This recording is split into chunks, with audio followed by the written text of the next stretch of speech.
let's talk about Black Friday and what that will have to say about our economy. Black Friday increased consumerism, and I think there was like $6 billion of sales. I fell victim to Black Friday, right? What you get? We bought some outdoor furniture. I'm looking into getting some Sonos for the living room. We talked about the beam that they have and maybe the speakers. I want the Nest outdoor camera with the IQ, stuff like that. Like if I can find it at a discount, I'll buy it. I like tech, but as far as like things that I need, I think I need a security camera. But I fall victim to the whole they marked it down by $100 even Yeah. though it was marked down $100 6 months ago. But yeah, so a lot of people have done that, and a lot of people have saved their money the past 6 to 8 months, and so they're just waiting to spend. And Black Friday gives them an excuse, so that's going to drive the market. Okay. What did I buy this Black Friday? I bought I bought mostly clothes. I didn't buy any tech just because I have a lot of tech. Hmm. I bought some color changing lights, of course. They were on sale from an off brand on Amazon. Then I bought clothes from support black colleges. I bought a couple of hoodies and a hat. I bought some Nike Fear God shorts. So yeah, and I also bought a pullover from Rude, got a brand out of LA. So just clothes mostly. But with that said, I mean, what I did in preparation for Black Friday, Nordstrom had a really red day. They were down like 6%, so I bought that. So I just hope, with these big Black Friday sales, that stock goes up. But just overall, I don't think a strong Black Friday will say much about the economy. I think it'll say something about the white collar workers who've been staying at home and hoarding money, but I don't think it speaks to the whole economy because there's a lot of people who just haven't spent money and they're like, well, I'm already at home, I'm already on the computer, I'll spend some money now. And yeah, man, I mean, and that's kind of what it's turned into, right? 6 billion in sales. I Yeah, don't think that's new money. I think that's money people have been holding from not shopping all year. yeah. I think it's a combination of both, because even if you're a blue collar worker, you're gonna have that sense of family, wanting to go out to the store, purchase things, and find it at a discount, because that framing really is predatory for the people that are less educated. Like Okay. they think they see the discount and then they're like, oh well, I'm getting a value. Someone who's more educated, they'll say, well, I can do without, and really they're just trying to buy something that they want, and it's more of the psychology factor. But if you're talking about those sales being already priced into the market, well, you think about things like GoPro, Hmm. and like you said, Nordstrom. GoPro was at $6.75. Now it's at 7.16. So I feel like Black Friday will increase that price. And I own 40 shares in GoPro just because of that reason. Because I thought that Black Friday would increase that revenue in that company, and it will. Things like Sonos, you know, Walmart, retail stores will definitely increase over the next 4 weeks. Okay, I guess let me clarify then. I do agree that Black Friday will increase stock prices, which I say, hey, getting into some stocks that some retail stocks before tomorrow would be a great idea. But I'm just talking about the economy as a whole because Sure. I don't think the stock market per se works in tandem with the economy. What's really going on out there. But yeah, I think Black Friday sales. I mean, the biggest Black Friday ever. That's definitely gonna spike the market. Right. Yeah, I mean, economy as a whole, as of right now, I don't think we have a safe economy because of what's going on with the pandemic. And I feel like we live with, if you're not in that world, uh, out of sight, out of mind kind of mentality, then you're not really aware of what's going on. And like you said, the stock market doesn't correlate with what's going on. Because if it did, we would probably be in the mid. 20,000 for Dow Jones. Yeah. But yeah, I mean, I would definitely get into some retail stocks right now, though. Okay.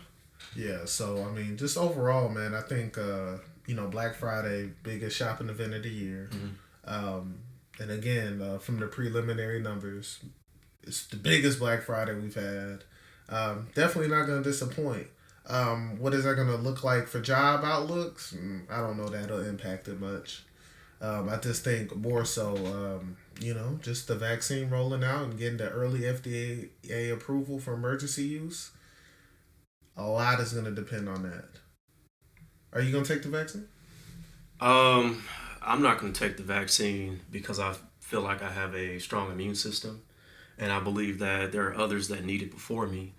You got your healthcare professionals, elderly people in the front line. So as they take it and it becomes readily available for the masses, then I'll consider it maybe 2022.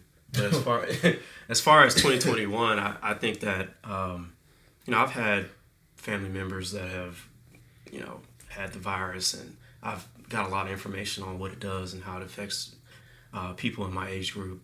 So I think I'll be all right. Well, what about you? I'm going to take the vaccine. I'm a frontline essential worker, so right. It only makes sense for me to do it. So, yeah, I'll do it whenever the time comes. I mean, I'm not going to be the first one in line, of course, but yeah, I'll be an early user. So we'll see what happens. You're not gonna wait a couple months, No, I mean my wait might naturally be a couple months. Okay, I see what you see what I'm saying. Yeah, so that's cool, right? Because obviously, I mean, I'm not gonna try to cut in line in front of the elderly or anything. And then since I'm not in a position to give out the vaccine in a retail setting, I would be, but not in my setting. I don't think there's a rush, but I think those healthcare workers who face those people every day and take care of them and risk getting sick. I mean, unfortunately, if the illness persists, the likelihood of you getting it is high. So if a vaccine can reduce that likeliness, I think it just only makes sense. But, I mean, just the biggest thing is, vaccine works, right? And this is the thing, this is the caveat that nobody's factoring in. People are afraid of shutdowns. If the vaccine rolls out next week or the week after and it works, I mean, if it even appears to work, shutdowns aren't going to be a thing anymore. Yeah, I feel you, man. And that'll help the economy a lot, and maybe some jobs will come back. I hope so. You can only hope. But I think... Oil and gas, though, I don't know, because yeah. It's a perfect storm for them. I mean, oil and gas. I mean, that's something that's going to be a thing of the past, and I'm not trying to go into that conversation about oil and gas and how they're going to transition out of that to solar and wind power and all that stuff. But as far as the vaccine and cases slowing down and mortality rate decreasing, if we just hopped on with a mask, like I don't mind wearing a mask. I'll wear a mask if I'm going out. And also couple that with the vaccine, then I feel like, yeah, we don't need a shutdown. But if we don't mandate a mask, then how can we scale back those cases and get people back to work? That's kind of where I'm at. Yeah, no, I understand, but vaccines here. Yeah, have the studies. That's good. Yeah, a bit rushed, but they're here from 3 different companies. So I think I think the future's looking bright. Like it's looking bright right now, and of course, it's not going to be an immediate bounce back of the economy. I mean, some people think the GDP was it Merrill Lynch that forecasted that Q1 GDP is going to be down 1% to 2%. So they expect the explosion, the comeback, to be Q2. So yeah, that makes about sense. April, May, June. Mm-hmm. People are gonna be traveling again and all of that. Because I mean, many people didn't travel in January, February, anyways, and that's where a lot of the the biggest holes in the economy are right now with hospitality and travel. So that makes sense. And I mean, I know I miss traveling. I mean, I miss it dearly. Right. Hey, man, people are still traveling. But I haven't traveled since the pandemic, and I definitely want to get out there. I mean, I'm thinking about doing some camping or... Where? Or where are you thinking about visiting just overall? I wanted to go to California, but then they locked down. Yeah, I'm good on California. So couldn't do that. But I wanted to go to Yosemite. Okay. and camp out there and do that. And then also we're thinking about Colorado, maybe doing some skiing, snowboarding. I've done that once in my life, so I want to do the whole training and all that. But now we're just like, man, I mean, why don't we just wait until 2021, go somewhere that we really want to go? Because we wanted to go to either Spain or Mexico, and that's still a possibility. Oh yeah, it's So, very possible. Okay, man. Well, that pretty much sums up the conversation about how we feel about Black Friday and the economy.